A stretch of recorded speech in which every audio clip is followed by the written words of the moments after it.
No one expected the laughter to echo as loudly as it did. In the glass atrium of the company's headquarters, cameras flashed while executives applauded a newly signed deal. Victoria Reynolds stood at the center, confident, polished, victorious. When her driver stepped forward to open the car door, she barely glanced at him. "Don't just stand there," she said loud enough for the crowd to hear. "You're the new driver, right?" A ripple of amused murmurs followed. The man nodded quietly, took the keys, and said nothing. His posture was calm, almost deferential, but his eyes lingered on the company logo etched into the marble floor. Not with pride, with recognition. What no one noticed was the sudden stillness of a legal officer near the back, or how one board member's smile faltered just for a second as he stared at the man being mocked. Because if Samuel Lee truly was just a driver, there would be no reason for that reaction. And if he wasn't, then something irreversible had just begun. Before we go any further, stay with this story. Where are you watching from, and what time is it for you? Right now, share it below.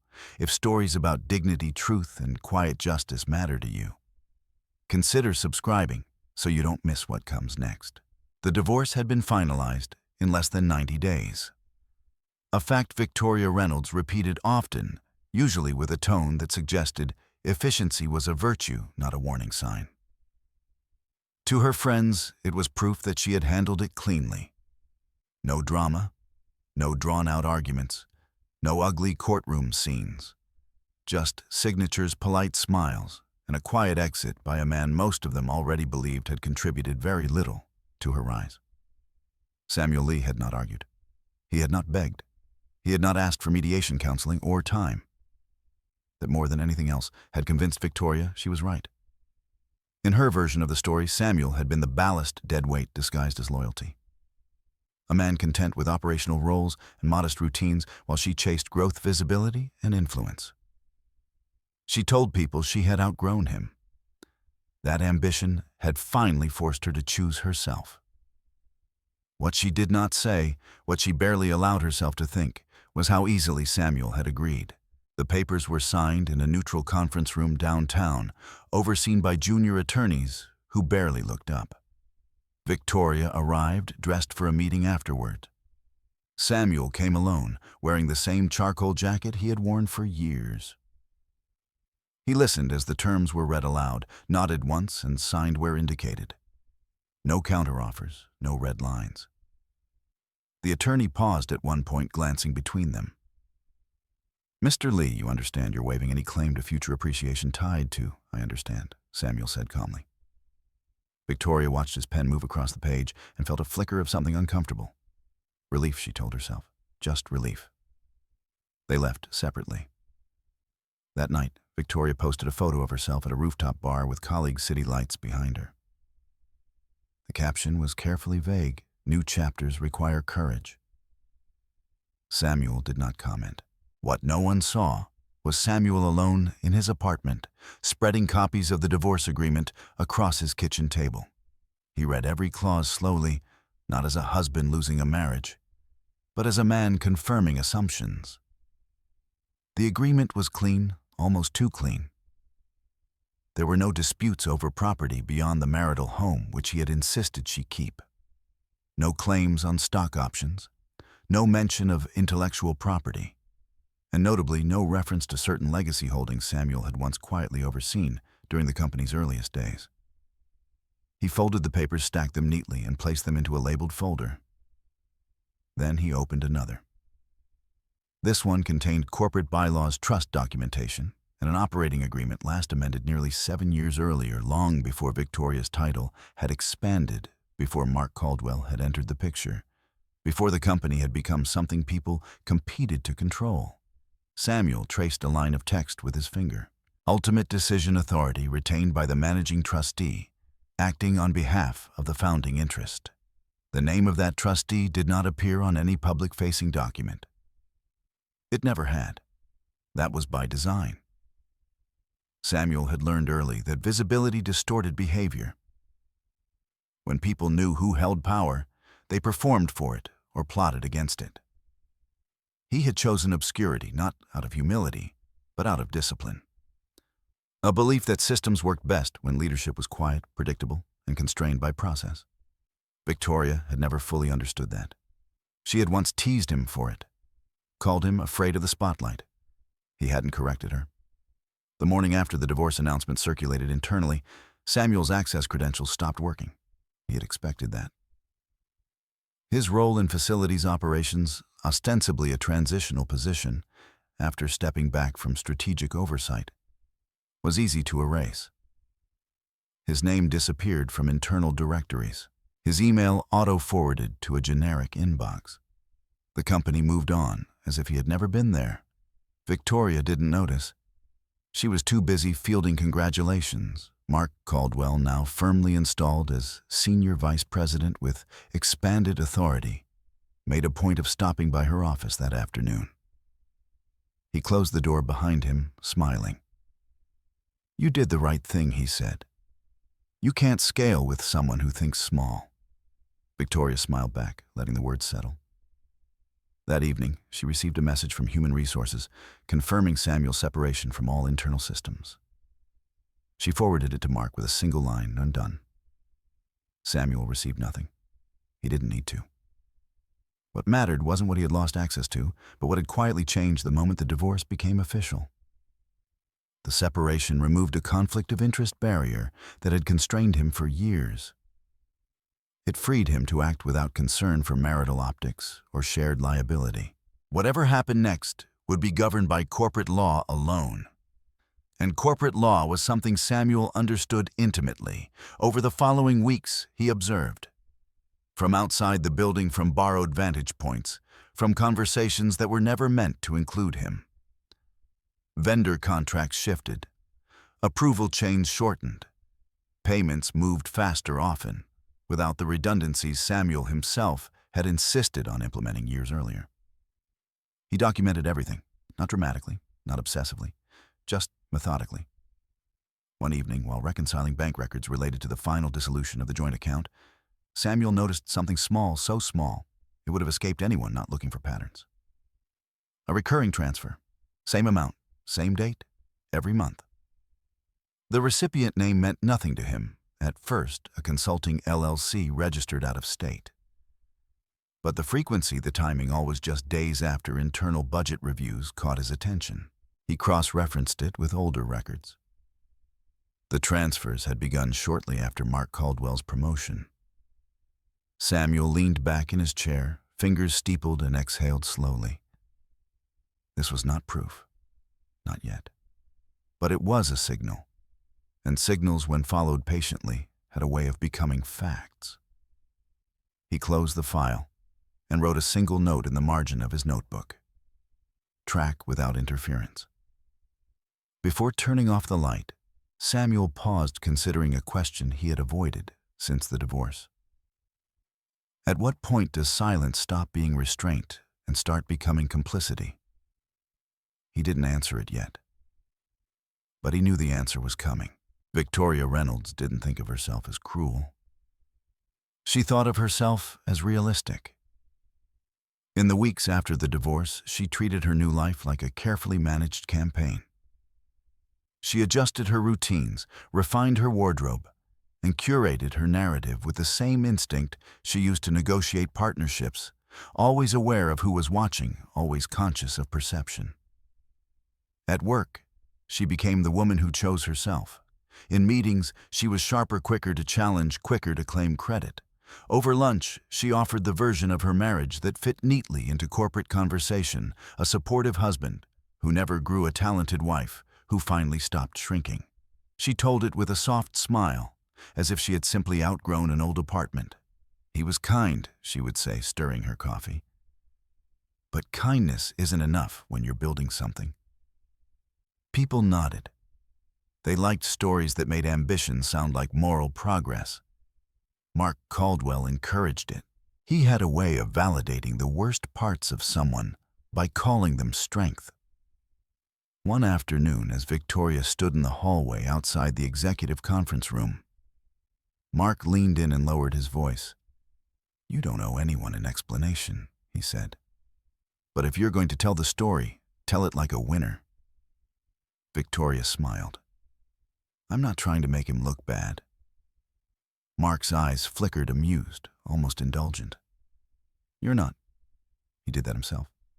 It was subtle the way Mark nudged her, never outright saying ruin him, but always framing Samuel as a cautionary tale. A man who chose comfort over growth. A man who didn't have the stomach for scale. The implication was clear. Samuel deserved to be left behind.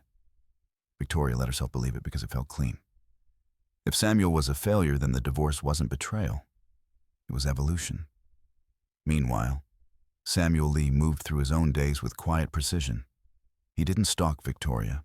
He didn't follow her in a way that risked illegality or drama. He simply watched the ripples from a distance, the way a person watches weather patterns after seeing a storm form. At first, the signals were small. A former co-worker who still trusted him mentioned that budget approvals were happening faster than they used to. A vendor he had once pushed back on suddenly landed a contract renewal without the usual scrutiny. The company's internal control systems Samuel had built to prevent exactly this kind of drift were being loosened. Samuel wrote dates, names, numbers. He did not make accusations, not to himself, not to anyone. He treated every observation as a puzzle piece that only mattered if it fit.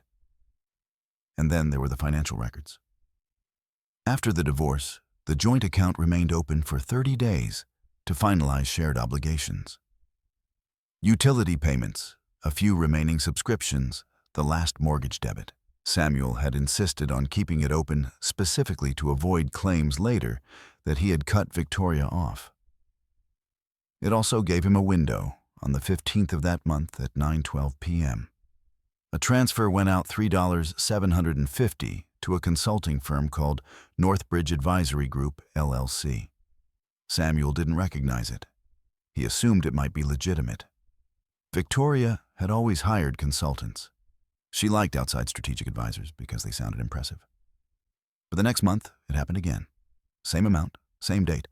The third month, again, only this time, the memo line changed. Retainer executive support. Samuel felt something tighten behind his ribs. Not anger, not panic, just a sense of the floor shifting. He pulled older statements from the cloud storage archive he'd kept during the marriage. The transfer wasn't there. It had started recently after Mark Caldwell's promotion, after Victoria's access to higher-level budgets expanded, after their marriage began to collapse. Samuel opened a public business registry and searched the LLC. Northbridge Advisory Group was registered in Delaware.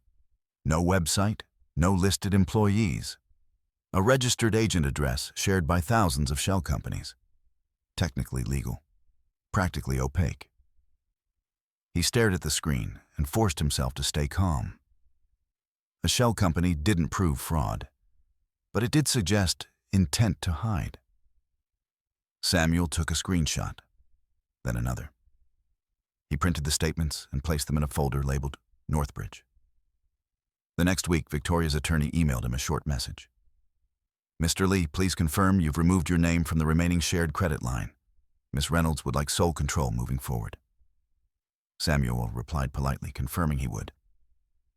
Then he logged the timestamp. Because legal timelines mattered. Samuel had known Victoria was capable of manipulation. He had just never imagined she would justify it as professional necessity. 2 days later, another clue arrived by accident.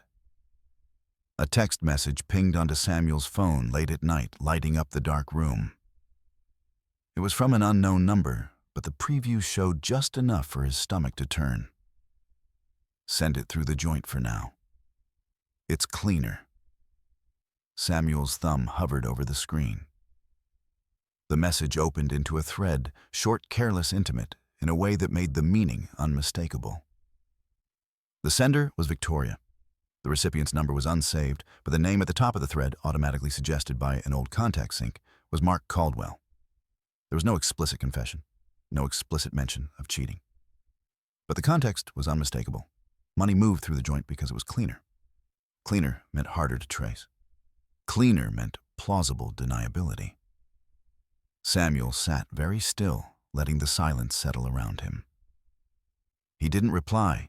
He didn't call. He didn't confront. He took screenshots. He backed them up to multiple drives. He emailed them to himself and printed them because digital evidence was fragile and deniable. Then he did something that surprised even him. He closed his laptop and went to bed. Not because he wasn't hurt, because he refused to let pain dictate his next move. The following morning, he scheduled a consultation with a corporate attorney named Helen Brooks. Her office was modest, far from downtown glamour. The waiting room smelled faintly of paper and black coffee. Helen greeted him with a firm handshake and a gaze that didn't soften for anyone. "You're not here because you miss your wife," she said after reading the first few pages of the documents he brought. "You're here because someone is misusing access."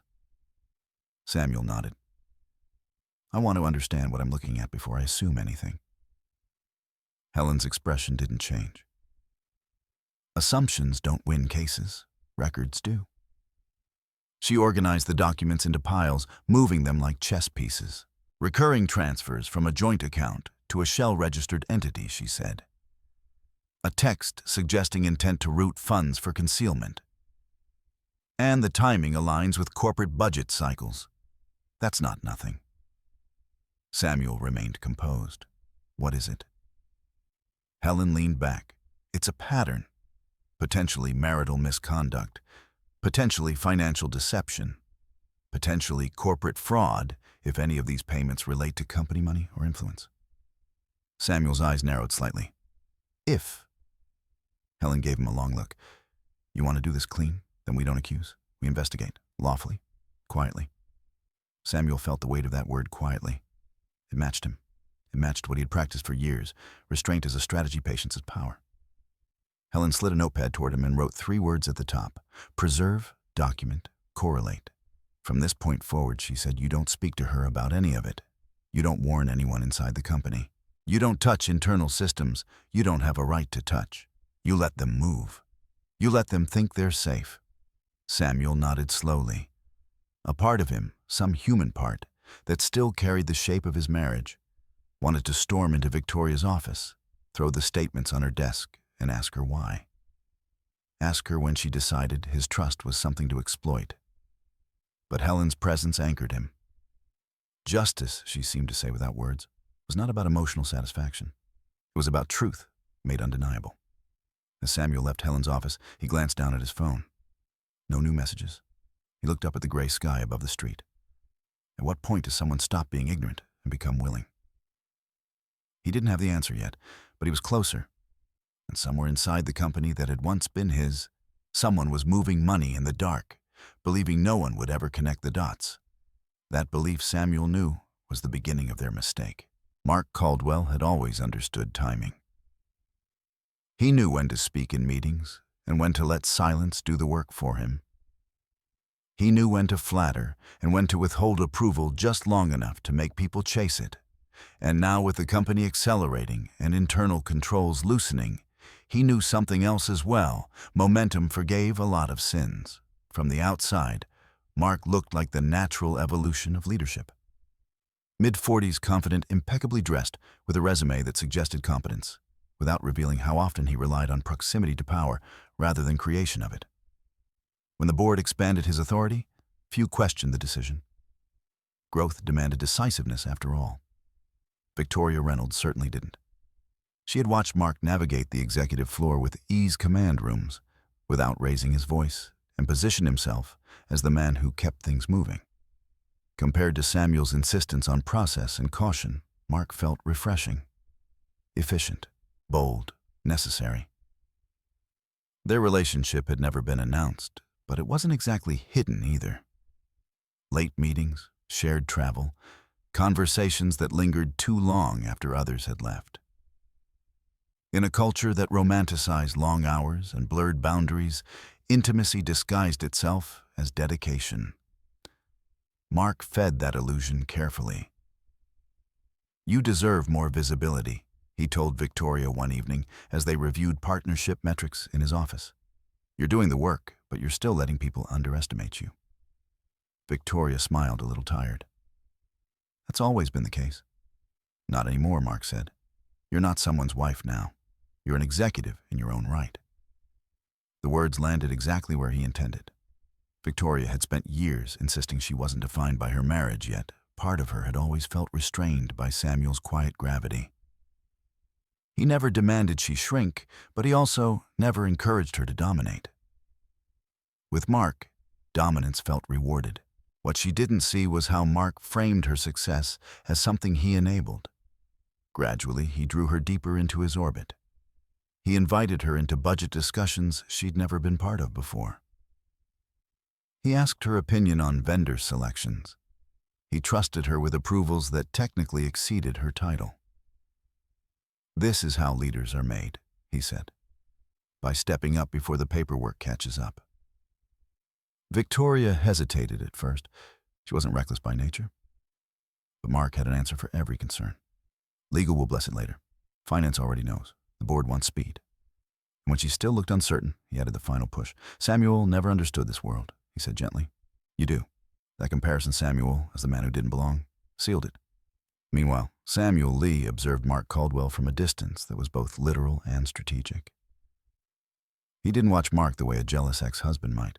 He watched him the way an architect watches someone renovate a building without understanding its load-bearing walls.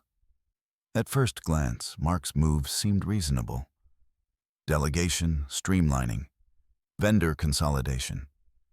But when Samuel mapped them against the structures he had helped design, the pattern became clearer. Controls weren't being removed because they were inefficient. They were being removed because they were inconvenient.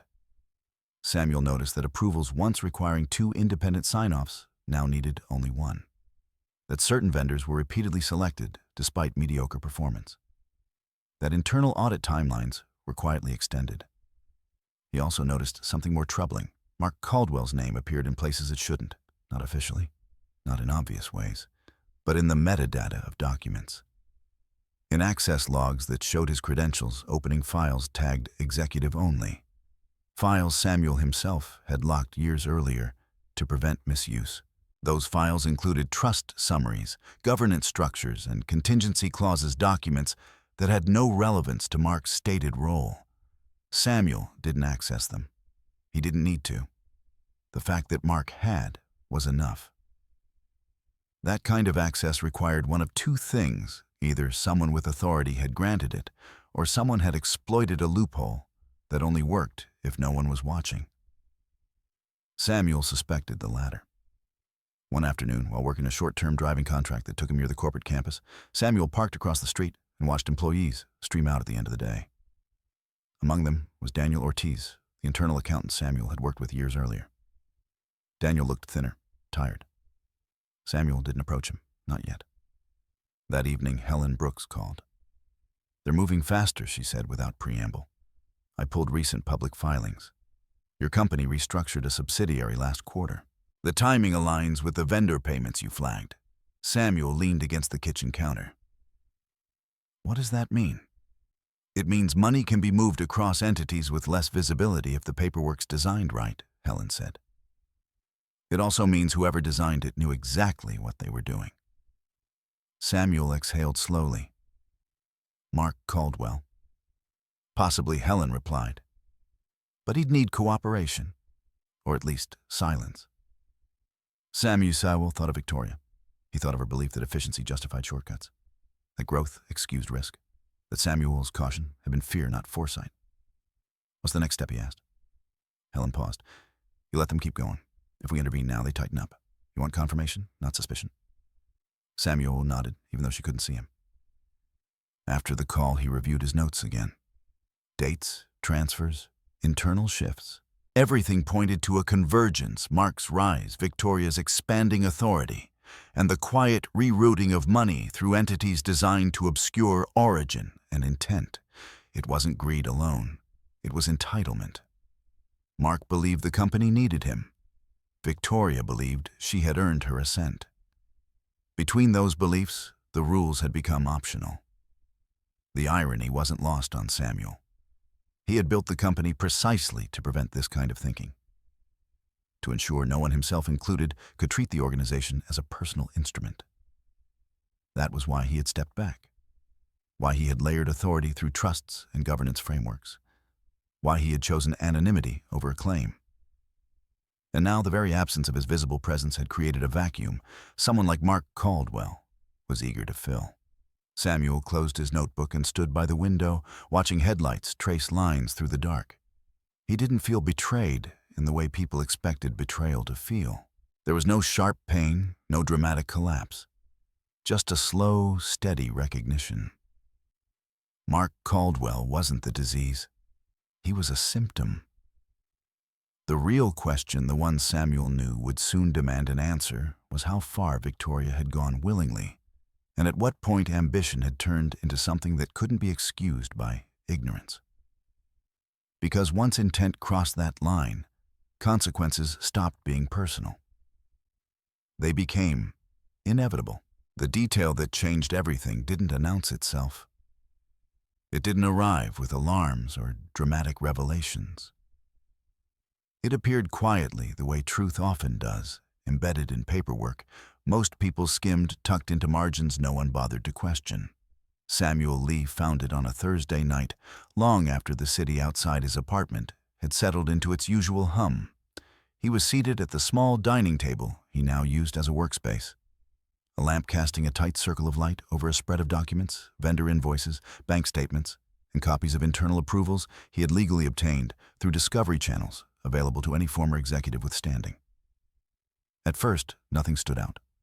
The numbers were clean, too clean. Northbridge Advisory Group appeared again, just as it had for months, its payments routed through different internal cost centers, strategy partnerships, even facilities. That inconsistency alone was suspicious, but it still wasn't proof. Consultants were often miscategorized by rushed teams.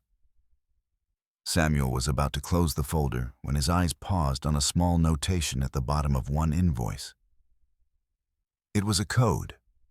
6 characters, alphanumeric, printed in a lighter font. Easy to miss, easy to ignore. Samuel leaned closer. He had seen that code before. Not recently, not publicly. Years ago, when the company was still fragile and governance mattered more than speed. The code wasn't financial. It wasn't operational. It was legal. Specifically, it was a legacy authorization marker used internally to flag transactions that touched restricted executive domains. The marker had been created as part of a safeguard system Samuel himself had designed back when he still believed he would remain visible within the company. The system had one rule. Any transaction bearing that marker required acknowledgement, explicit or implied, from the managing authority tied to the founding trust, from him. Samuel's pulse remained steady, but his breathing slowed. That code should not have been there. Not on a consulting invoice. Not on a vendor with no operational relevance. And certainly not without his knowledge. He pulled another invoice from the stack. Same code, a third, again. Samuel sat back, the chair creaking softly beneath him. The implication settled with a weight that had nothing to do with shock and everything to do with clarity. This wasn't sloppy oversight. It was deliberate. Someone had accessed legacy documentation. Someone had understood enough of the system to know which marker to use and how to use it without triggering alerts. That narrowed the field significantly. Very few people even knew the marker existed. Fewer still knew what it meant. Samuel closed his eyes briefly, then reached for his phone. "Helen," he said. When she answered, voice low, "I found something." He explained the code, its origin, its purpose. He described where it appeared and how often. Helen listened without interrupting the faint sound of typing in the background. When he finished, there was a pause. "That marker," she said, "carefully establishes constructive knowledge." Samuel frowned. "Meaning, it means whoever used it either believed they had authority or believed you would never find out," Helen said. "Either way, it ties the transaction to executive-level intent." Samuel stared at the papers again. Mark Caldwell wouldn't know about it. No, Helen agreed. Not unless someone showed him. The silence stretched. Victoria. The thought arrived without drama, but it carried a sting Samuel hadn't allowed himself to feel until now. Victoria had sat beside him in countless early meetings. She had listened as he explained governance structures, not because she needed to know, but because she wanted to understand him. She had teased him about his obsession with safeguards, his insistence that power should always be constrained by systems stronger than personality. She had understood more than she ever let on. "You think she did this knowingly?" Samuel said. Helen didn't rush to answer. "I think she crossed from participation into facilitation," she said finally. "And that distinction matters." Samuel pressed his fingers to his temple. "What does this change?" "It changes everything," Helen replied. "We're no longer looking at isolated misconduct. We're looking at coordinated misuse of authority, possibly breach of fiduciary duty, possibly fraud, depending on the flow of funds." Samuel exhaled slowly. "And legally, Helen said, we proceed with precision. We don't confront. We don't accuse. We build a record so airtight that denial becomes impossible." Samuel nodded. After the call ended, he remained seated for a long time, the room quiet except for the distant sound of traffic. The code glowed in his mind, not as a symbol of betrayal, but as confirmation. Victoria hadn't stumbled into this. She had stepped over a line. The next morning, Samuel adjusted his routine. He accepted a short-term driving assignment through the same service he had used intermittently since leaving the company. The route assigned automatically took him near the corporate campus 3 times a week. The work was unremarkable pickup drop-off wait. Invisible. It suited him. On his second day, he was assigned to transport a mid-level vendor to the building. The man talked freely, eager to impress someone he assumed was beneath notice. "They're fast-tracking everything now," the vendor said, scrolling through his phone as Samuel navigated traffic. "Used to be a nightmare getting approvals. Now one email. Boom, done." Samuel glanced at him in the rearview mirror. "Must make business easier." The vendor laughed. "For some of us." Samuel said nothing. Inside the building, as he waited near the underground garage, he noticed something else. A familiar name on a temporary access badge. Daniel Ortiz. The accountant looked more exhausted than ever. His shoulders hunched as he scanned through a stack of printouts. He hesitated near the elevator, clearly debating whether to go up or down. Samuel made a decision. "Daniel," he said quietly. Daniel froze. He turned slowly, eyes widening in recognition. "Samuel, I thought I don't work here anymore," Samuel said gently, "but I wanted to say hello." Daniel glanced around, lowering his voice. "You shouldn't be here." "I'm not," Samuel replied. "I'm just passing through." Daniel hesitated, then sighed. "Things have changed." "Yes," Samuel said, "they have." They stood in silence for a moment, the hum of the elevator filling the space. "Be careful," Daniel said finally. "Not everything that's happening is documented the way it should be." Samuel met his gaze. "I know." Daniel looked relieved and frightened that he had been understood without having to say more. That evening, Samuel updated his notes. He didn't add speculation. He added timestamps, badge sightings, context, patterns. Later, Victoria posted another photo online, this one from a company event. She stood beside Mark Caldwell, smiling brightly, captioning the image with a line about leadership and momentum. Samuel studied the image longer than he meant to. Not because he missed her, but because he saw something in her expression he hadn't noticed before. Certainty, the kind that comes right before a fall. He closed the app and returned to his work. The detail of the code had opened a door. And now everything that passed through that door would be recorded, measured, and placed exactly where it belonged. Samuel didn't feel powerful. He felt responsible. And responsibility, he knew, was far heavier than revenge. By the time Samuel Lee officially became the driver, no one remembered he had ever been anything else. The transition happened quietly, the way erasures usually do. His name no longer triggered recognition in hallways. His presence registered as background noise, useful, interchangeable, invisible. The service badge clipped to his jacket carried a company logo that wasn't the one he had helped build, and that paradoxically made it perfect. Invisibility was not a disguise Samuel wore. It was a position he occupied deliberately. The driving contract placed him on a rotating schedule with access to multiple office buildings, including the corporate campus he knew down to the emergency exits. His instructions were simple. Arrive early, wait patiently, speak only when spoken to. He followed them precisely because precision created trust, and trust loosened tongues. On his first week, he learned how people spoke when they believed no one important was listening. They don't check like they used to, one junior manager said to a colleague as Samuel loaded bags into a trunk. Mark hates bottlenecks, the other replied. Says speed is the only KPI that matters. Samuel kept his eyes forward. He drove executives to off-site meetings where windows were rolled down and conversations spilled out unguarded.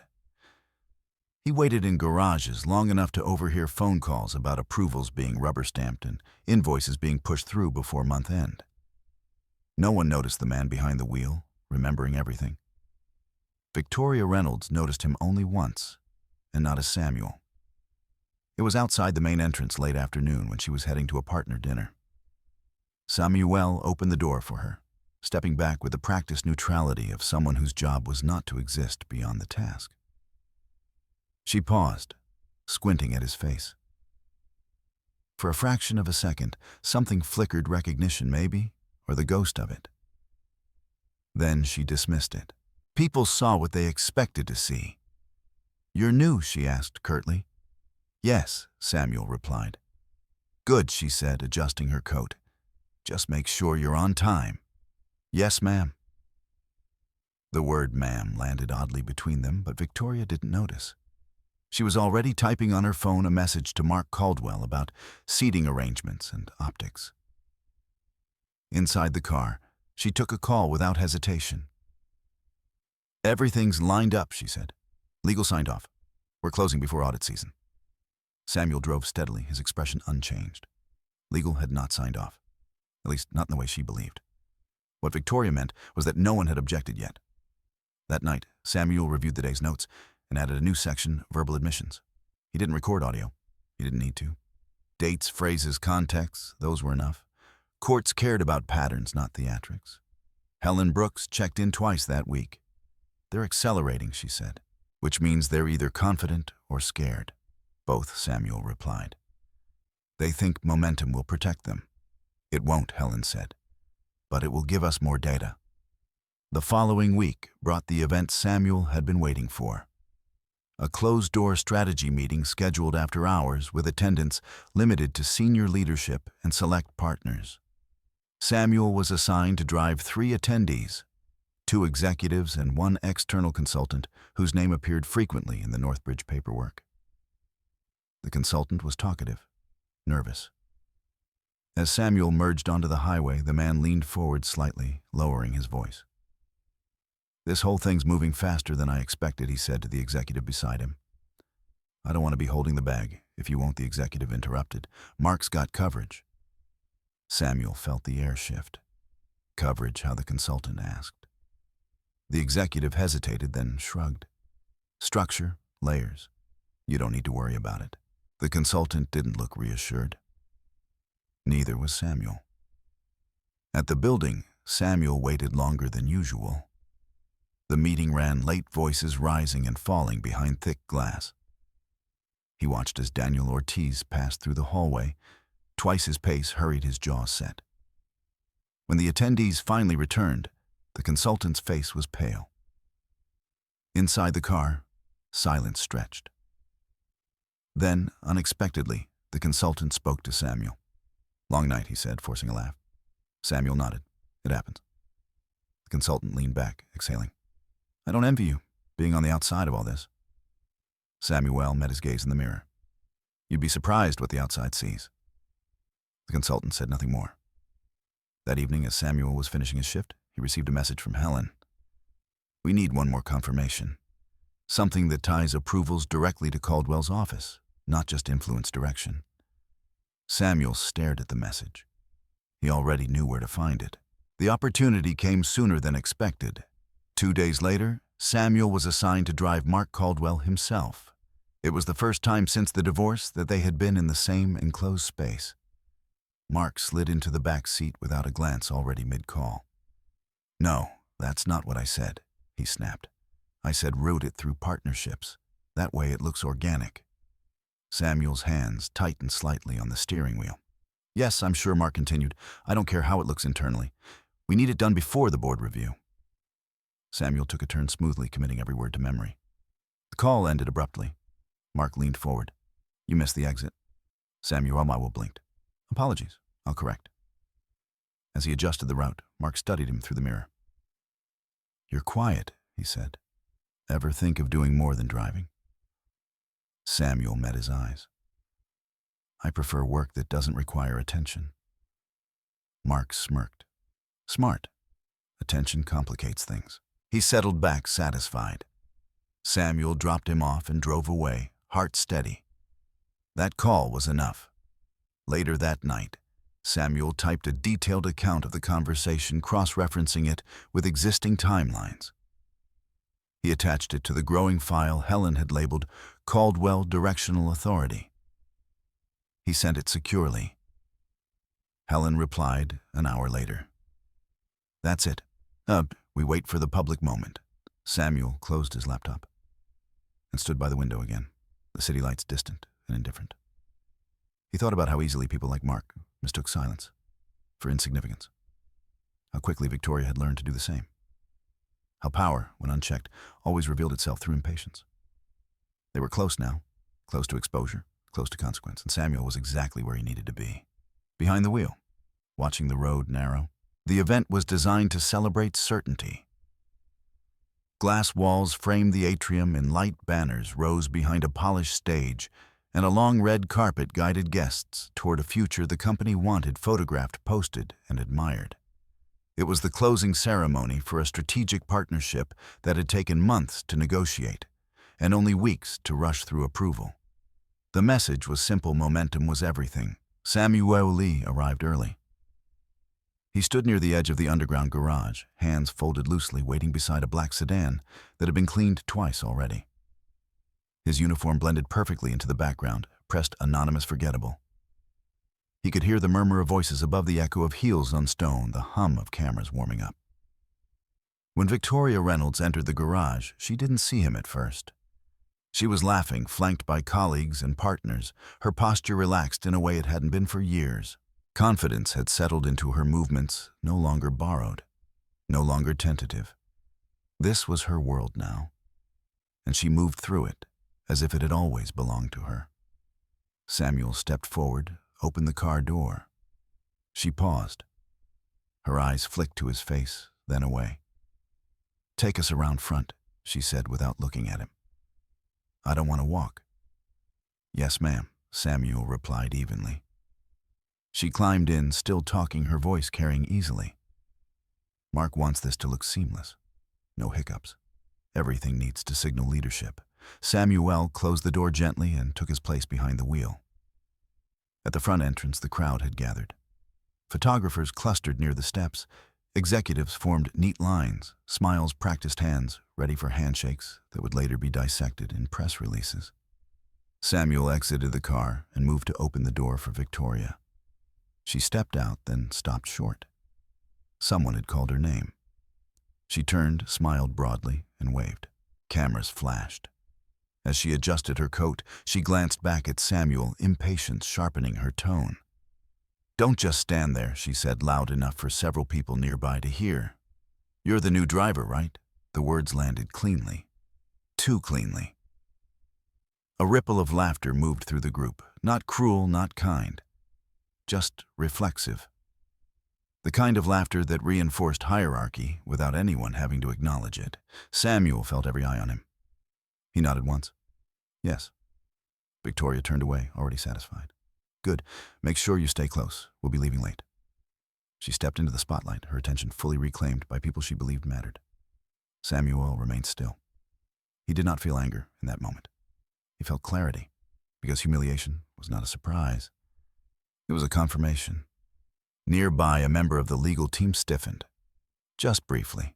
His gaze lingered on Samuel longer than necessary, his expression tightening, as if he were trying to reconcile two incompatible images. Across the atrium, one of the board members, an older man who had been present in the company's earliest days, froze mid-conversation. His smile faltered. His eyes narrowed. Samuel met his gaze just for a second. Recognition passed between them unspoken. Then Samuel looked away. The event continued as planned. Mark Caldwell took the stage, delivering practiced remarks about growth alignment and shared vision. He praised the team's agility, the leadership's courage, and the company's ability to move decisively in a changing market. Victoria stood nearby, nodding at all the right moments. Samuel listened from the periphery, noting what Mark didn't say. There was no mention of oversight, no acknowledgement of safeguards, no language of accountability, only speed. When the applause swelled, Samuel felt the shift. This was the moment Helen had warned him about. The public moment. Later, as guests circulated and drinks were poured, Samuel was approached not by Victoria, but by Daniel Ortiz. The accountant looked pale. His tie loosened his eyes, darting briefly toward the stage, before settling on Samuel. "Can I talk to you?" Daniel asked quietly.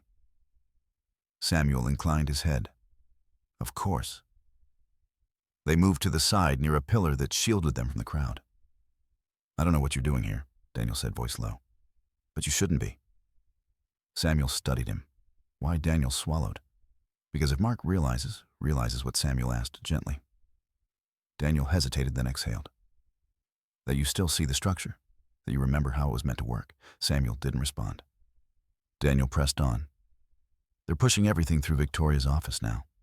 Approvals, exceptions, even things that should go to the board. Mark signs off verbally. Sometimes there's no paper trail at all." Samuel nodded. "And I keep records," Daniel said, almost pleading. "I always have." Samuel met his eyes. "That matters." Daniel looked relieved and terrified. Before either could say more, a voice cut through the air. "Daniel." Mark Caldwell stood a few feet away, expression neutral, eyes sharp. "Everything okay?" Mark asked. Daniel straightened. "Yes, just talking." Mark's gaze shifted to Samuel. "Driver?" Samuel nodded. Mark's smile was thin. "You're needed out front. We're about to do photos." "Yes, sir," Samuel replied. As he turned to leave, Mark added casually, "And next time, don't linger. This isn't your space." Samuel paused just long enough to acknowledge the command. Then he walked away. The photos were taken. The deal was toasted. The narrative was sealed. Later that night, as the event wound down, Samuel opened the car door for Victoria again. She looked flushed, energized. "Busy night," she said almost to herself. "Yes," Samuel replied. She glanced at him, something unreadable passing through her eyes. "You did fine," she said, as if offering a tip instead of dignity. Samuel closed the door and drove. At home, he documented everything, the words used, the witnesses present, the reactions that mattered. He sent a concise summary to Helen. Public disparagement, multiple witnesses, board recognition confirmed, verbal interference by Caldwell, Daniel Ortiz corroboration pending. Helen replied minutes later, "Good. This establishes context. When the truth surfaces, no one can claim surprise." Samuel leaned back, exhaustion settling in, not physical, but moral. Being called the new driver hadn't hurt because it was false. It had hurt because it revealed how easily people abandoned respect when they believed power protected them. He stared at the ceiling, letting the silence return. Tomorrow the company would wake up to glowing headlines. Soon it would wake up to something else entirely. The morning after the event, the company woke up to applause. Press coverage was favorable. Headlines praised decisive leadership, streamlined execution, and a partnership that signaled confidence in an uncertain market. Internally, a congratulatory email circulated from Mark Caldwell's office before most people had finished their first coffee. Momentum, it declared, was the company's greatest asset. Samuel Lee read the email from his phone while sitting in his car parked 2 blocks from the campus. He didn't react. He forwarded it to a secure folder Helen Brooks had set up weeks earlier labeled simply context. Momentum was useful. It made people careless. By mid-morning, Helen called. "Daniel reached out," she said. "Indirectly. He didn't name you, but he asked about whistleblower protections." Samuel closed his eyes briefly. He's scared. He should be, Helen replied. He's been holding the ledger together while everyone else pretends not to notice the cracks. Samuel straightened. What does he have? Helen paused. Enough. But he needs to believe this ends cleanly. Samuel nodded. It will. That afternoon, Samuel's driving assignment placed him back on campus. The underground garage buzzed with activity vendors loading equipment assistants, rushing between elevators, the usual controlled chaos of a company writing its own narrative. Near a concrete pillar, Daniel Ortiz stood alone, flipping through a thin folder. His hands trembled slightly. Samuel approached without haste. Daniel, he said softly. Daniel looked up startled, then relieved. I was hoping you'd be here. Samuel glanced around. Walk with me? They moved toward a quieter corner, the sound of engines muffled by distance. I can't keep doing this, Daniel said under his breath. Every time I flag an inconsistency, I'm told to reclassify it. Every time I ask for documentation, I'm told it's already been approved. Approved by whom? Samuel asked. Daniel hesitated. Mark. Sometimes Victoria. Sometimes no one on paper. Samuel waited. Daniel opened the folder and slid out a stack of printouts. These are vendor ledgers for the last 6 months. Northbridge Advisory Group shows up everywhere. Different cost centers. Different justifications. Same destination. Samuel studied the pages. And the authorization, Daniel swallowed. That's the part that kept me up at night. He pointed to the bottom of one sheet. There it was, the legacy marker. The same code Samuel had found days earlier. They told me it meant executive clearance, Daniel said. I didn't question it at first. I thought you were still involved. Samuel's expression didn't change. When did you realize I wasn't? Daniel's voice cracked slightly. When approvals started coming verbally. When I was told not to email follow-ups. When Mark said documentations load things down. Samuel nodded once. You did the right thing by keeping copies. Daniel looked at him, eyes searching. Am I already too late? No, Samuel said. You're right on time. They stood in silence for a moment, the weight of months of quiet complicity pressing down on Daniel's shoulders. What happens now? Daniel asked. Samuel met his gaze. Now we let the ledger speak. That evening, Samuel and Helen met in her office. Daniel's documents lay spread across the table, each page tagged, time-stamped, and cross-referenced.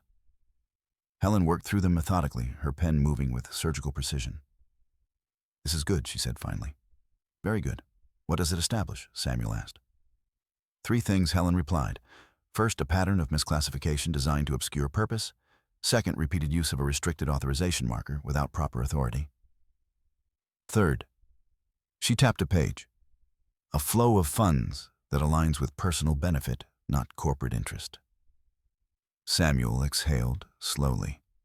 Enough for intervention. Helen shook her head. Enough for inevitability. We're close, but not finished. She pulled up a digital file on her laptop. What we still need is directional intent.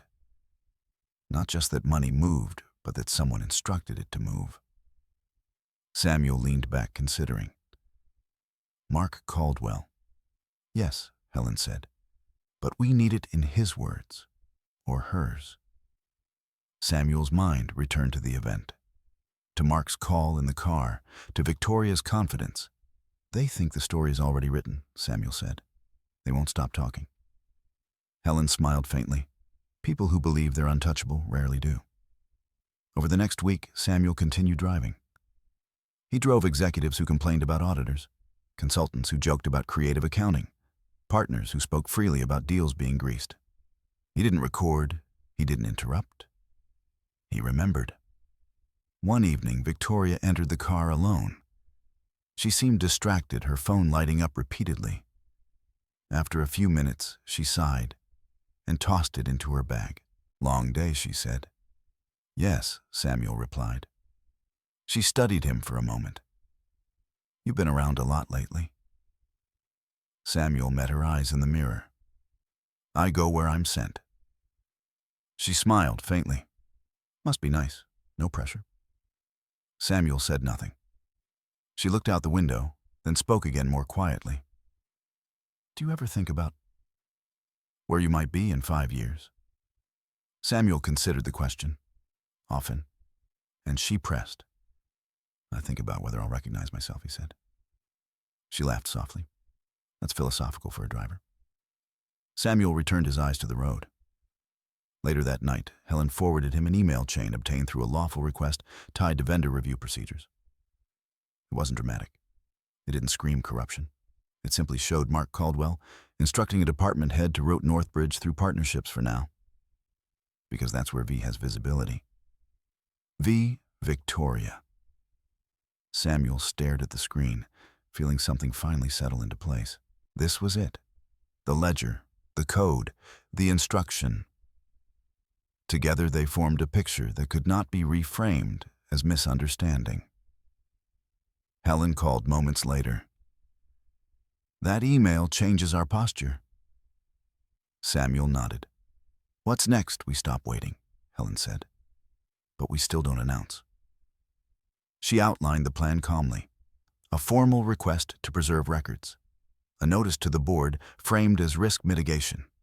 A compliance review triggered not by accusation, but by obligation. They won't be able to block it without exposing themselves, Helen said. And when the questions start, the answers won't line up. Samuel felt the familiar pull toward confrontation and let it pass.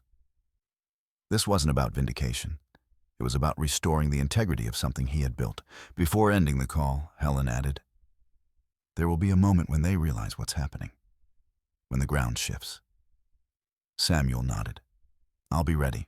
He sat in the dark for a while after the call, thinking of the ledger Daniel had kept alive under pressure. Of the code meant to protect, now used to deceive. Of Victoria's certainty polished and public. The truth was no longer a secret. It was a structure assembled piece by piece, waiting to be acknowledged. And once acknowledged, it would demand its due. Samuel Lee did not confront Victoria Reynolds when the email surfaced. He didn't send it to her with a single devastating sentence. He didn't ask for an explanation. He didn't demand honesty now that the shape of the truth was clear. Instead, he chose something far more dangerous for her. He chose mercy. At least, that was how it would look. 2 days after Helen confirmed the significance of the email, Victoria received a message from Samuel's attorney, not accusatory, not threatening, but disarmingly reasonable. Miss Reynolds. In light of the recent dissolution and remaining shared financial threads, Mr. Lee is open to a brief discussion regarding final closure. This would include confirming that all transitional obligations were handled appropriately and avoiding future misunderstandings. Victoria read it twice. She was in her office, sunlight spilling across the desk. Mark Caldwell's voice still echoing faintly from a meeting down the hall.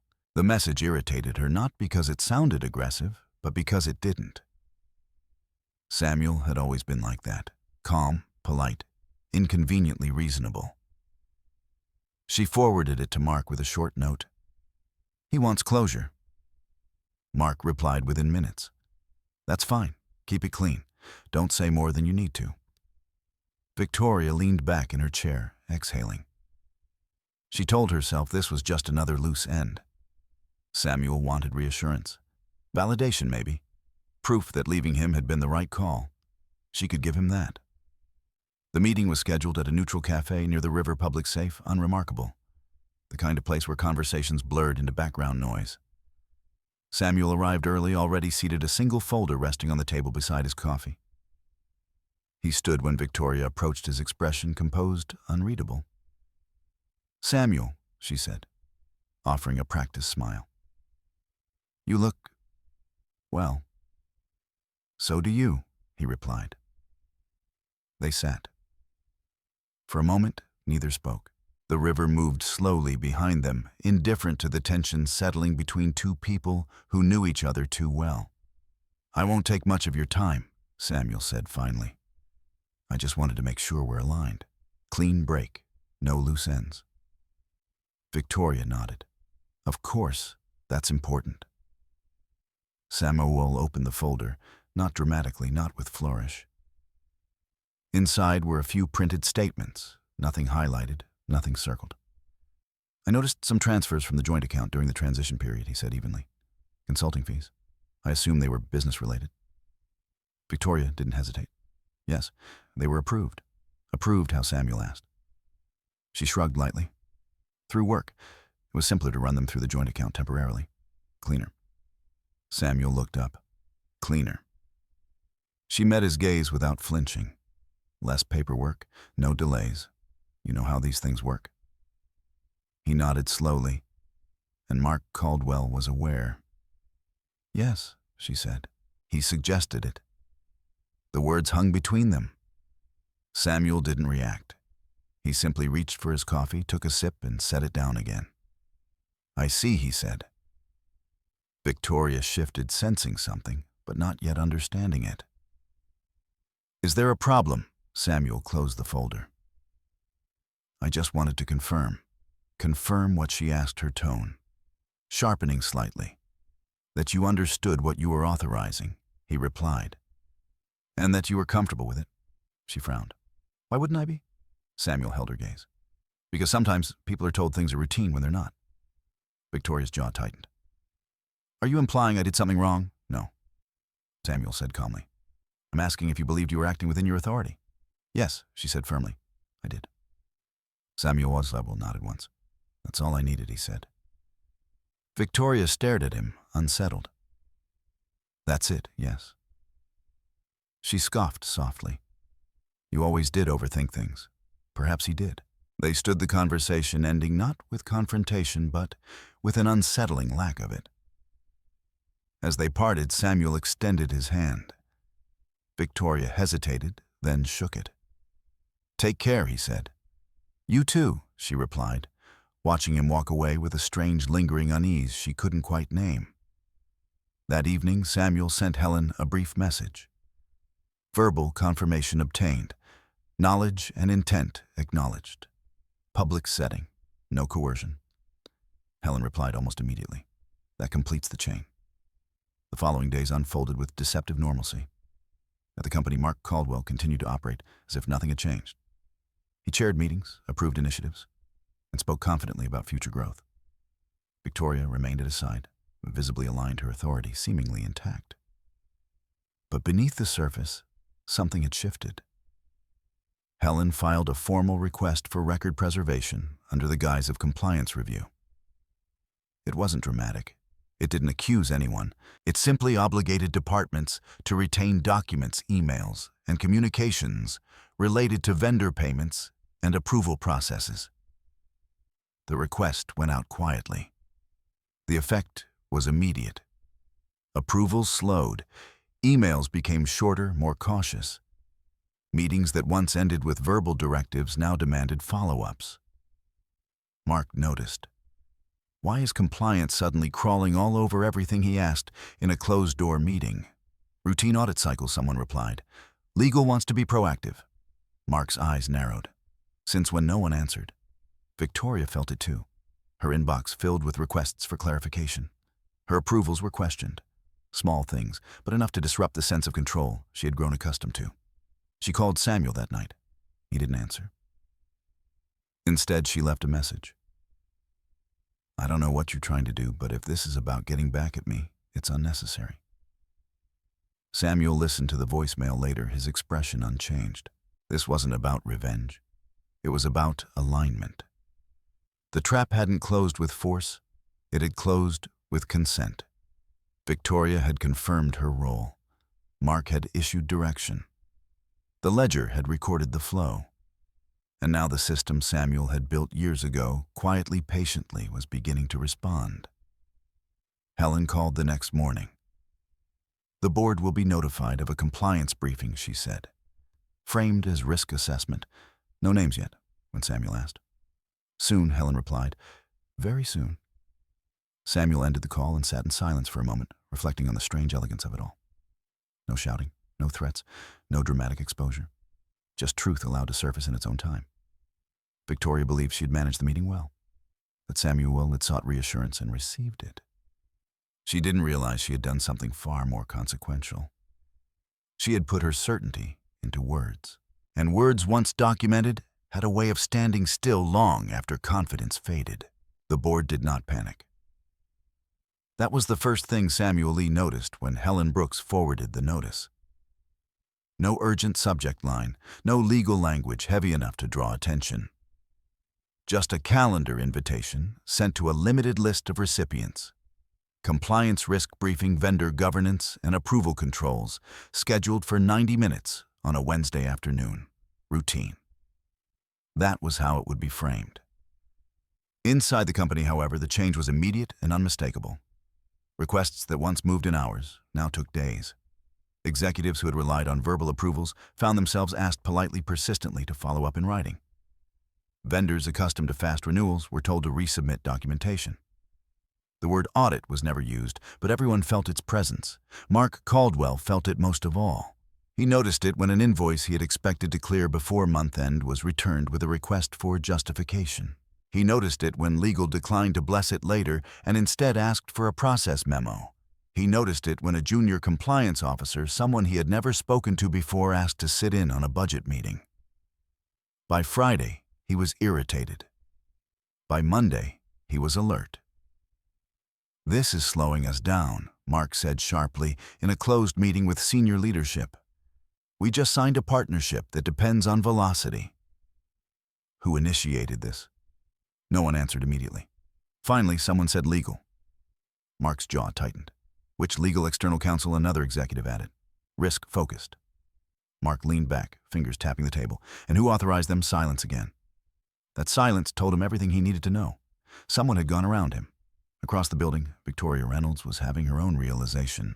Her inbox, once a place of swift confirmations, had become a minefield of clarifications and cautious phrasing. Approvals she expected to sail through now returned with questions attached, reasonable questions, framed professionally but persistent. She felt something she hadn't felt in months. Uncertainty. She forwarded one email to Mark with a terse note.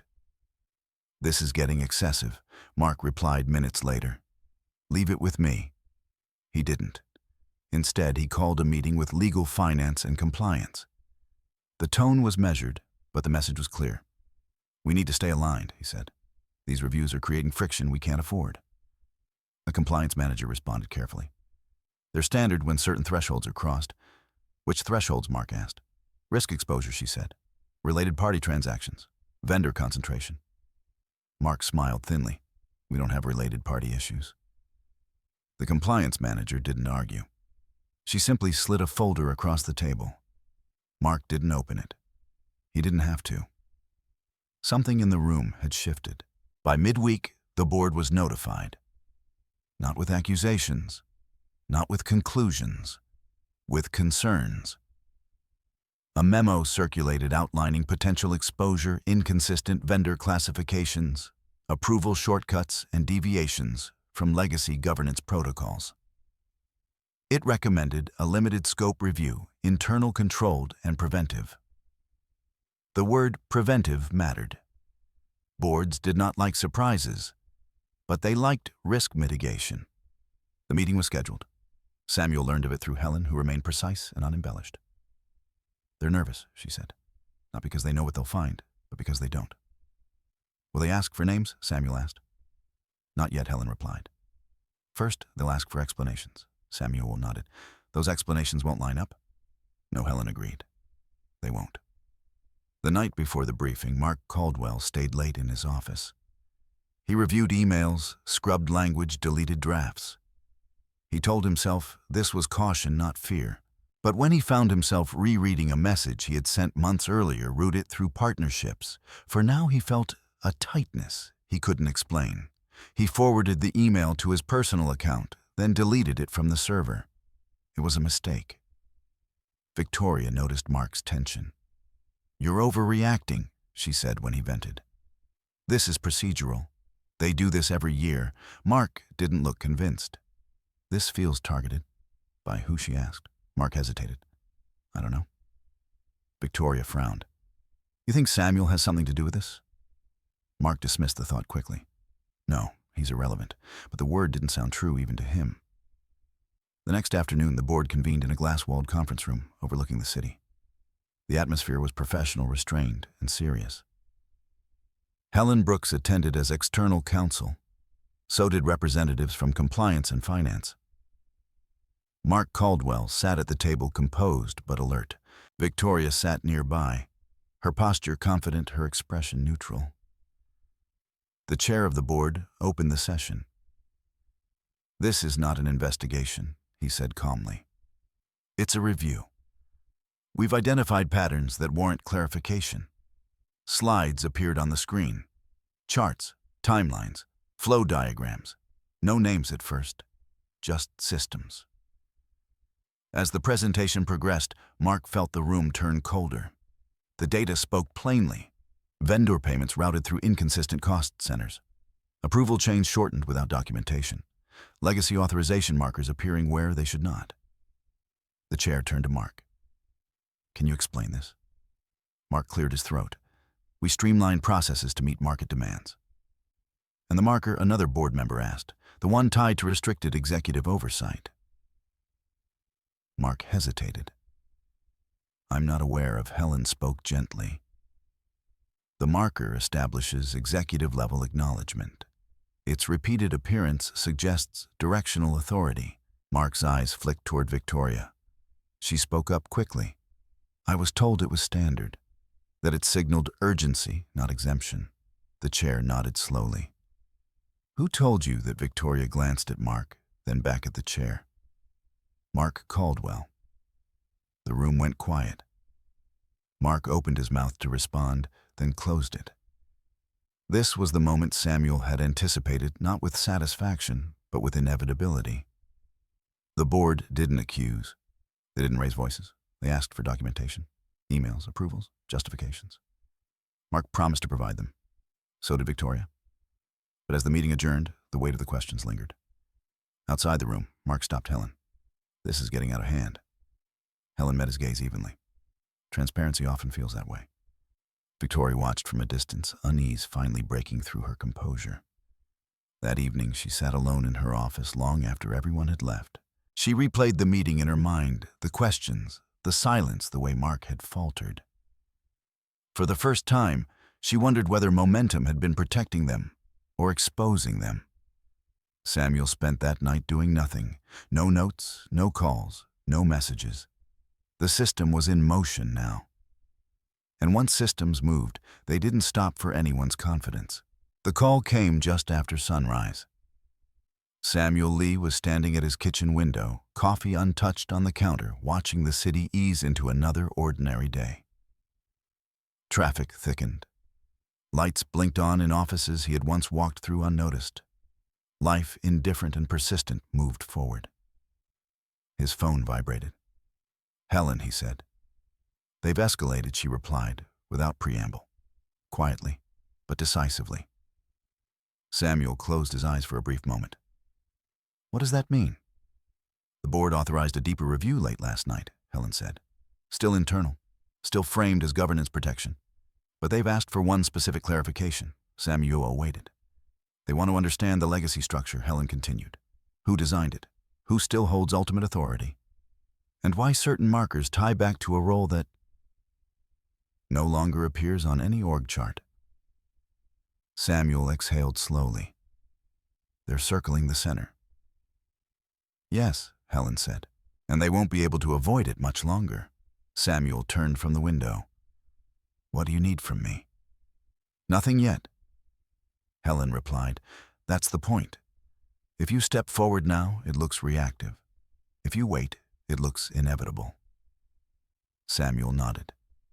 "Then we wait." At the company, uncertainty spread in small, almost polite ways. Calendar invites were canceled and rescheduled. Executives stopped making jokes about compliance. Conversations lowered in volume when legal entered the room. The ease that had once defined the executive floor gave way to something tighter, measured, cautious. Victoria Reynolds felt it acutely. She had spent years learning how to read rooms, how to sense when momentum favored her. Now the rooms felt different. Eyes lingered. Questions followed her longer than usual. People listened, but no longer deferred. She met Mark Caldwell in his office mid-morning. "We need to get ahead of this," she said. "The board is looking for someone to blame." Mark rubbed his temples. "They're looking for structure. They don't want names yet." "That won't last," Victoria replied. "It never does." Mark stood pacing. "We followed what worked. We delivered results." Victoria crossed her arms. "Results don't matter if the process collapses." Mark stopped staring at her. "You're worried." She didn't deny it. "I'm realistic." He scoffed. "Don't tell me you're getting cold feet now." Victoria's voice hardened. "Don't tell me you don't see where this is going." They stood in silence, two people who had mistaken alignment for loyalty. Across town, Daniel Ortiz sat in a small conference room with Helen Brooks. He looked exhausted, but resolute. "I've kept everything," Daniel said quietly. "Every ledger, every reclassification, every email I was told not to save." Helen nodded. "That's exactly why you're here." Daniel swallowed. "Am I in trouble?" Helen met his gaze. "You're a witness, and witnesses who act in good faith are protected." Daniel nodded, some of the tension easing from his shoulders. "I just wanted to do my job." "You did," Helen said. That afternoon, the board requested a briefing from legal on the origins of the company's governance framework. It was framed as curiosity. But curiosity at that level had teeth. Helen prepared the materials carefully. No speculation, no accusations, just history. She sent Samuel a single message. They want the story, not the headline. Samuel read it twice. The story. He remembered the early days, the uncertainty, the investors who wanted control, the partners who promised growth in exchange for shortcuts. He remembered deciding that the only way to build something durable was to remove ego from leadership. That was why he had created the trust, why he had layered authority, why he had chosen to be present without being visible. He had never imagined that invisibility would one day be mistaken for absence. The board meeting took place without him. Helen presented calmly, walking them through the architecture of the company's governance. She explained the rationale behind restricted markers, dual approvals, and legacy oversight. She described how the system was designed to prevent exactly what they were now seeing. A board member leaned forward. "Who holds the managing authority?" Now Helen didn't answer immediately. She looked around the room. "The role has never been vacated." Silence followed. Another board member frowned. "But the position isn't listed." "That's correct," Helen said. "By design." Mark Caldwell shifted in his seat. Victoria felt her chest tighten. The chair spoke slowly. "Are you saying someone outside this room has ultimate authority over executive decisions?" Helen met his gaze. "I'm saying the authority exists, and it has been triggered." Mark laughed sharply. "This is absurd." Helen didn't look at him. "Absurdity doesn't negate structure." The chair nodded. "We need clarity." "You will have it," Helen said, "at the appropriate time." That night, Victoria couldn't sleep. She replayed her meeting with Samuel at the cafe. His calm, his questions, the way he had closed the folder without pushing. For the first time, she wondered if that calm hadn't been resignation, but preparation. She opened her phone and scrolled through old photos. Early company events, late nights. Samuel standing quietly at the edge of frames, never center stage. She had called him cautious. She had called him small. The realization crept in, slowly, unwelcome and undeniable. She had never known what he was protecting. The next morning, Mark Caldwell received a formal notice. It wasn't an accusation. It wasn't a suspension.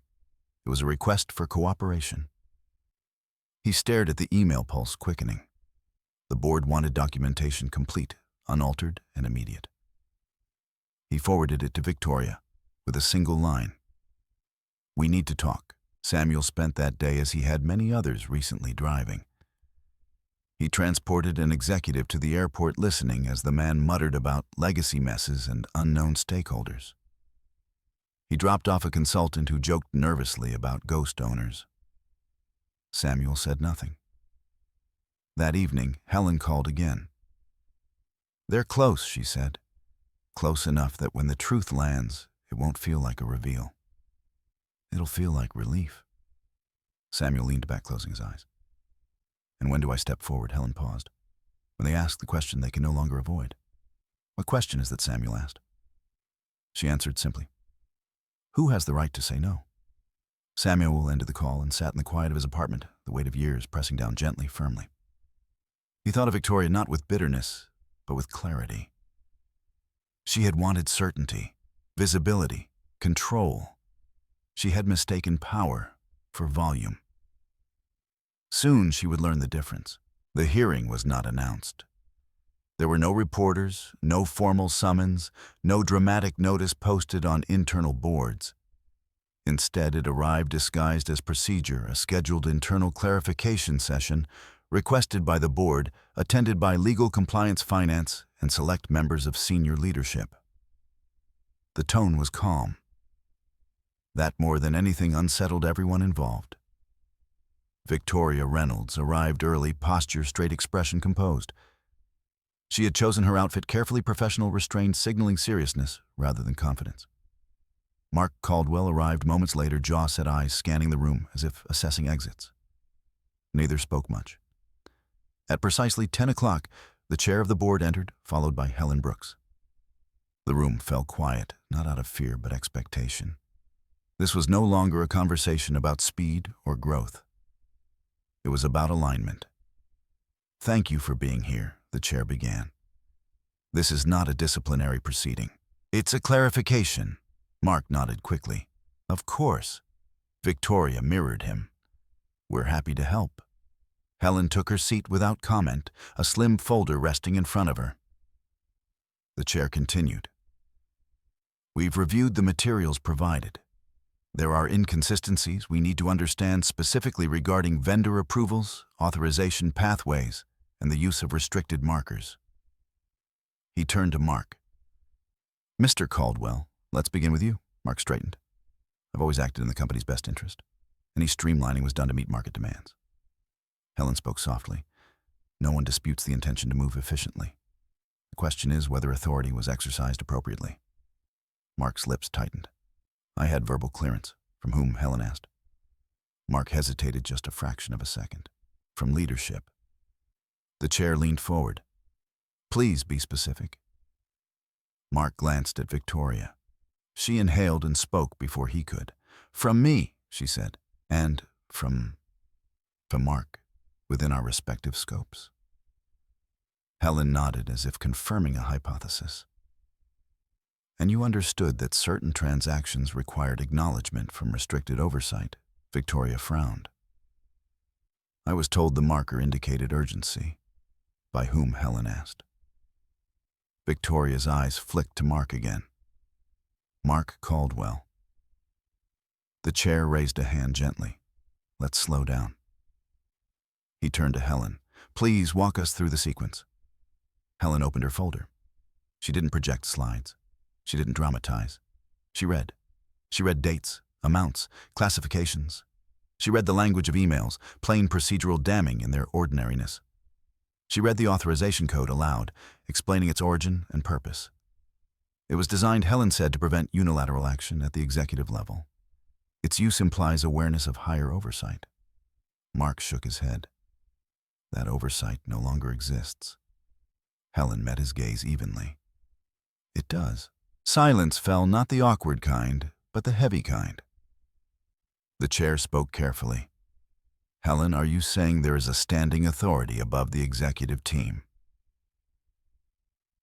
Yes, Helen replied. There always has been. Mark laughed, sharp and hollow. Then why hasn't this person appeared? Why haven't they intervened? Helen closed the folder. Because intervention is not always the first step. Observation often precedes correction. Victoria's heart began to pound. She felt the room closing in, not physically, but conceptually. The assumptions she had built her confidence on were unraveling. The chair turned to her. Miss Reynolds, when you approved these transactions, did you believe you were acting within your authority? Yes, she said, voice steady but strained. And did you believe the approvals complied with the governance protocols? He asked. She hesitated. Just slightly. I believed she said carefully that leadership had discretion. Helen interjected gently. Belief is not the same as authority. Victoria's composure cracked. I wasn't trying to deceive anyone. No one has said you were, the chair replied. We're determining whether intent aligned with responsibility. Mark leaned forward, frustration rising. This is turning into a witch hunt. Helen looked at him. Witch hunts involve accusation without evidence. This involves records. She slid a single document across the table. It was an email, short, unremarkable in tone. Route Northbridge through partnerships for now. That's where V has visibility. Mark stared at it. Victoria stared harder. That email, Helen said, establishes direction. It aligns with the ledger. It aligns with the authorization markers. Together, they form a narrative. The chair folded his hands. A narrative we cannot ignore. Mark's voice dropped. What are you saying I'm saying? The chair replied that we have sufficient cause to pause certain authorities pending clarification. Victoria's breath caught. Pause temporarily, the chair said. Effective immediately. Mark stood abruptly. You can't. You're not being accused, the chair interrupted calmly. You're being contained. The word landed with finality. Mark sat back down, stunned. Victoria felt something inside her shift, not panic, but recognition. The system Samuel had always talked about, the one she had dismissed as overcautious, was asserting itself. Quietly, precisely. The meeting adjourned without raised voices. As people filed out, Helen remained seated. Victoria lingered near the door, uncertainty etched across her face. Helen, she said, finally turning back. Who is it? Helen looked at her. Who is what? The authority, Victoria said. The one you keep referring to. Helen studied her for a long moment. You already know. Victoria shook her head. No, I don't. Helen's voice softened, not with pity, but with gravity. Then ask yourself this. Who had the patience to wait the knowledge, to design the structure and the restraint not to stop you? Until the truth could stand on its own, Victoria's mind raced. The cafe, the folder, the calm questions, the absence of accusation. Samuel. The realization hit her not like a blow, but like cold water. Across the city, Samuel Lee parked his car and turned off the engine. He sat there for a moment, listening to the ticking of cooling metal. His phone buzzed. A single message from Helen. They've paused authority. They're ready to ask the question. Samuel closed his eyes. The hearing had done what hearings were meant to do. It had stripped away performance and left only structure. The question arrived the next morning. Not as a demand, not as a revelation, but as an invitation. Helen Brooks forwarded the message to Samuel Lee just after 8 a.m. Accompanied by a single line of text, they're ready. The board's email was brief, carefully worded, and unmistakably formal. Mr. Lee, the board of directors requests your presence at a special session today at 2:00 p.m. to provide clarification regarding legacy governance authority and executive oversight structures. No mention of accusations. No mention of names. Just clarification. Samuel read it twice, then set his phone down. For years, he had built distance between himself and moments like this. Not out of fear, but out of principle. Power, he believed, functioned best when it didn't need to announce itself. When it existed as a boundary rather than a spotlight. But boundaries, once tested, eventually had to be named. At precisely 1:58 p.m., Samuel entered the building, not through the underground garage, not in uniform, not unnoticed. He wore a simple navy suit, unbranded, unremarkable, except for the way he carried himself. Calm, unhurried, familiar with the space in a way that went deeper than memory. As he passed the reception desk, the assistant looked up. Her smile faltered. Mr. Lee, she asked uncertainly. Yes, Samuel replied. She glanced at her screen, then back at him, color rising in her cheeks. Of course. They're expecting you. Inside the conference room, the atmosphere shifted the moment he entered. Board members turned. Legal counsel straightened.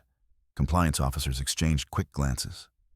And at the far end of the table, Victoria Reynolds froze. She had imagined this moment in fragments, feared it in flashes, but nothing prepared her for the reality of it. Samuel Lee didn't look triumphant. He didn't look angry. He looked complete. Mark Caldwell stared openly now, confusion giving way to something sharper. The chair stood. "Mr. Lee, thank you for coming." Samuel inclined his head. "Thank you for the invitation." "Please," the chair said, gesturing. "Have a seat." Samuel took the empty chair at the center of the table, not by assertion, but because it had been left open. The chair folded his hands. "We've spent the last several weeks reviewing deviations in our governance process. Miss Brooks has indicated that clarification can only come from you." Samuel nodded. "That's correct." Mark leaned forward, unable to contain himself. "Who are you exactly?" Samuel turned to him, not defensively, not dismissively. "I'm the person who said no," he replied calmly when it mattered. Silence spread through the room. The chair cleared his throat. "Mr. Lee, can you explain your relationship to the company?" Samuel reached into his briefcase and removed a single document, not a stack, not a presentation. One page. He slid it across the table. "This is the managing trust agreement," he said. "Filed at incorporation. Updated twice since. It establishes ultimate decision authority independent of executive office." The chair scanned it, then passed it down the table. Faces tightened as recognition set in. "This signature," Samuel continued, tapping the bottom of the page, "is mine." Victoria's breath caught. She remembered that signature. The way he signed everything carefully, deliberately, as if each letter mattered. She had once teased him for it. Mark shook his head slowly. "You're saying you own?" "I'm saying," Samuel interrupted gently, "that I am responsible." Helen spoke then, her voice precise. "Mr. Lee retained authority by design, not secrecy. The structure was disclosed at incorporation and reaffirmed through governance updates." The chair nodded. "And the authorization marker," Samuel answered. "It exists to prevent exactly what occurred." He turned slightly, addressing the room rather than any individual. "It signals that certain decisions cannot be expedited by convenience or ambition. It requires restraint." Mark's voice cracked. "Then why didn't you stop us?" Samuel met his gaze steadily. "Because systems reveal truth more cleanly than confrontation." Victoria's eyes filled not with tears, but with understanding. "You watched," she said quietly. "Yes," Samuel replied. And I waited. The chair leaned back. "Then let the record show," he said slowly, "that executive authority was exceeded, that governance protocols were bypassed, and that corrective action is required." Mark stood abruptly. "This is absurd. You hid." Samuel stood as well, not to dominate, but to equalize. "I stepped back," he said. "There's a difference." He turned to Victoria. She couldn't look away now. "When we were married," Samuel said evenly, "you thought my caution was fear, that my silence meant absence." Victoria swallowed hard. "I never stopped caring," he continued. "I just refused to rule by presence." The chair raised a hand. "Mr. Caldwell, pending further review, your executive authority is suspended effective immediately." Mark stared at him. "You can't do this." "I can," the chair replied. "And I just did." Mark sank back into his seat, stunned. The room breathed again. Victoria spoke softly. "What happens now?" Samuel looked at her, not with judgment, not with regret. "Now," he said, "the company heals." The chair nodded. "Mr. Lee, are you prepared to assume visible oversight?" Samuel considered the question carefully. Then he shook his head. "No." Murmurs rippled. "I'm prepared to restore structure," he clarified, "not replace one personality with another." Helen smiled faintly. The chair studied him. "That may be exactly what we need." Samuel gathered his papers and stood. "This wasn't about exposure," he said quietly. "It was about alignment." He paused at the door. "And alignment," he added, "doesn't require humiliation." Victoria closed her eyes, because she knew without question that the man she had once called the new driver had just signed the end of everything she thought power looked like. With a single signature. The aftermath did not arrive with sirens or spectacle. It unfolded the way accountability often does, through memos, scheduled conversations, and decisions that looked procedural on paper, but felt seismic to those involved. By the end of the week, Mark Caldwell's access credentials were disabled. Not publicly announced, not framed as punishment, just a notice circulated internally. Authority temporarily reassigned pending review. His office was reassigned to interim use. His calendar invitations were quietly canceled, replaced by placeholders labeled TBD, containment the chair had called it. Mark did not take it quietly. He requested meetings. He sent carefully worded emails. He called favors that no longer answered. The more he pushed, the clearer it became that the system he had tried to outrun had closed around him, without raising its voice. Victoria Reynolds watched it happen with a growing sense of unreality. On Monday morning, she received a formal notice requesting her cooperation with an internal review. It wasn't accusatory. It didn't assume guilt. It simply outlined expectations, document submission availability for follow-up questions, and a temporary pause on certain approvals until the review concluded. She read it twice. The phrase "temporary pause" echoed louder than any accusation. She complied. Instead, not because she had no choice, though that was true, but because something inside her had shifted since the hearing. The confidence she had worn like armor had cracked, revealing a quieter, more unsettling awareness. She had not been tricked. She had chosen. The meetings were exhausting. Compliance asked questions Victoria had never expected to answer. Why was this vendor classified here? Why was this approval expedited? Why was documentation deferred? Each question was reasonable. Each answer felt thinner than the last. She found herself saying, "That's how it was explained to me," more often than she liked. And every time she said it, she felt the weight of responsibility settle more heavily on her shoulders. Across town, Samuel Lee remained conspicuously absent from the daily operations of the company. He did not assume an office. He did not attend executive meetings. He did not issue directives beyond what was necessary to stabilize the review process. Instead, he met with the board, privately clarifying structures, restoring checks, and reinforcing boundaries that had eroded under the guise of speed. He spoke rarely. When he did, people listened not because he raised his voice, but because his words carried the authority of restraint. One board member remarked quietly, "He doesn't rule, he calibrates." That was enough. Mark requested a private meeting with Samuel. Helen advised against it. "He's looking for leverage," she said. Samuel considered it anyway. "Let him speak," he replied. "I'll listen." They met in a neutral conference room. No assistants, no observers, no records beyond the calendar entry itself. Mark arrived agitated, his composure frayed. "You set me up," he said without preamble. Samuel folded his hands on the table. "I let the system speak." "You hid," Mark snapped. "You watched me take risks while you waited to pull the rug out." Samuel met his gaze calmly. "You didn't take risks for the company. You took them for yourself," Mark scoffed. "Everyone does."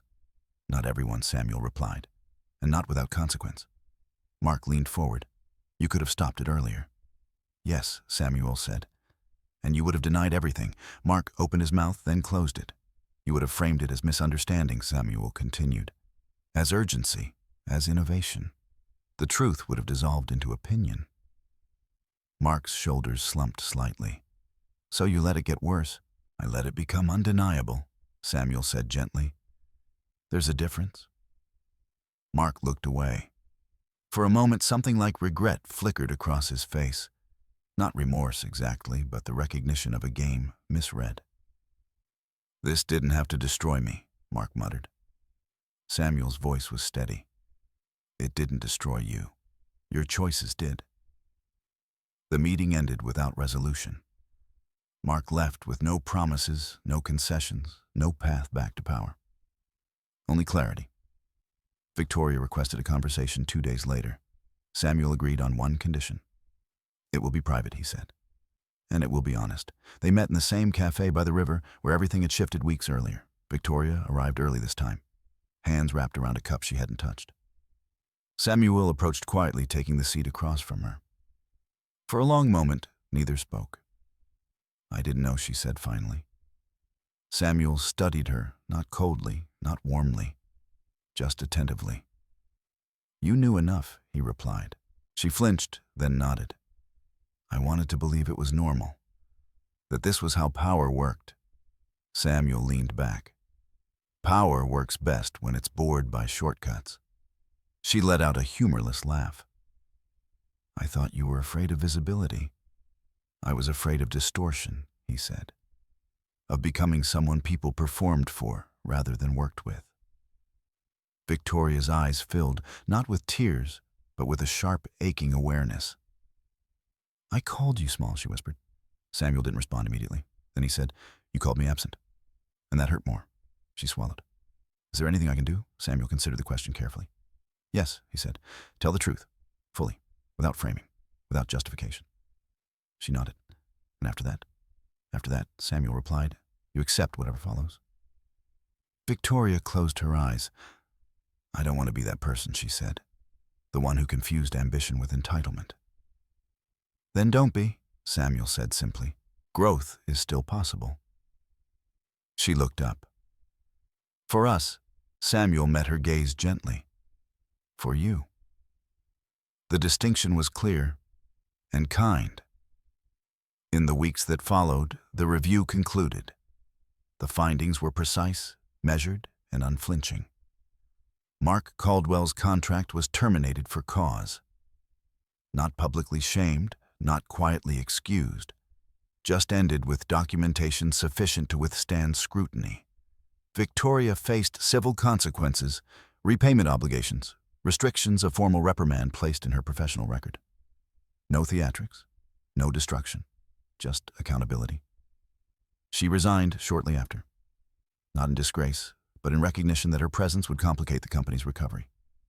Samuel approved the resignation with a brief note wishing her clarity. He also approved a severance structure that included access to counseling resources and career transition support within policy without favoritism. Helen raised an eyebrow when she saw it. Mercy Samuel said simply, the company stabilized. Controls were restored. Trust slowly, carefully began to return. And Samuel, true to his word, stepped back once more. Not into invisibility, into alignment. On his last day of visible involvement, he walked through the atrium where laughter had once followed him. No one laughed now. They nodded. They made space. They understood. Samuel exited the building and paused, feeling the weight lift, not because he had won, but because he had not lost himself. Justice, he knew, was not loud. It was durable. The quiet that followed felt unfamiliar. Not the tense silence of suspicion or the brittle calm before collapse, but something deeper, settled, reflective, almost reverent. The company moved forward again, but differently now. Slower where it mattered, deliberate where it counted. Samuel Lee observed it from a distance. He no longer drove cars. He no longer attended board briefings or reviewed internal memos. His role, never loud, never visible for long, had returned to what it was always meant to be, a boundary, not a presence. On a clear morning, weeks after Victoria's resignation became official, Samuel walked along the river path near his apartment. The same path he had passed so many times without noticing, distracted by process, by patience, by responsibility. This time he noticed everything. The rhythm of footsteps, the sound of water moving without urgency, the quiet dignity of things that endured without needing recognition. His phone buzzed. A message from Helen Brooks. Final reports filed. No outstanding exposure. The board asked me to pass along their gratitude. Samuel smiled faintly. "Tell them the structure did what it was designed to do," he replied. He slipped the phone back into his pocket and continued walking. Later that afternoon, he received an unexpected email. It was from Victoria. The subject line was simple, "Thank you." He didn't open it immediately. He sat at his desk, sunlight spilling across the wood, and considered what that message might contain. Apologies, explanations, regret, or perhaps nothing more than a sentence acknowledging the end of something that had once mattered deeply. When he did open it, the email was shorter than he expected. Samuel, well, I'm writing this without expecting a reply. I wanted to say that I told the truth, all of it. Not the version that protects me, just the truth. I don't know what comes next for me. But for the first time in a long time, I'm not pretending I do. Thank you for not humiliating me when you could have. Victorious Samuel read it twice. He didn't feel satisfaction. He felt something quieter, closure. He didn't respond. Not because he was withholding forgiveness, but because forgiveness, he had learned, didn't always require words. Sometimes it required space. Sometimes it required allowing the other person to continue without being defined by what they had done. That evening, Samuel attended a small gathering hosted by a former colleague, someone who had stayed at the company through its turbulence and emerged steadier for it. They talked about ordinary things, books, neighborhood changes, the strange comfort of routines that survived upheaval. At one point, the colleague hesitated, then said, "People talk about you differently now." Samuel raised an eyebrow. "How so, like you were?" "A test," the man said carefully, "of whether the company deserved to survive." Samuel considered that.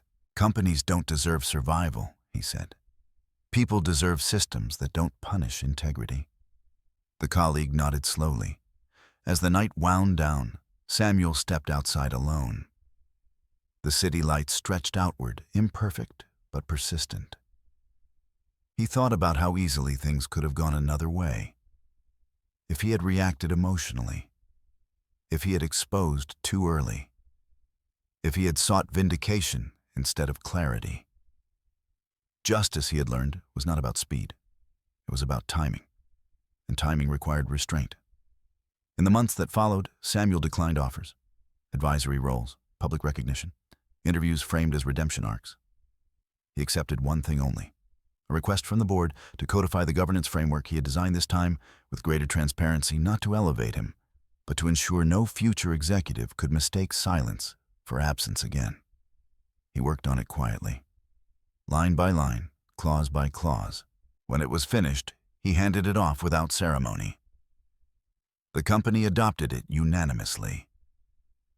On the day it went into effect, an internal memo circulated not naming Samuel, not recounting the drama, but outlining a principle that would now guide leadership decisions. Power exists to serve the system, not the individual.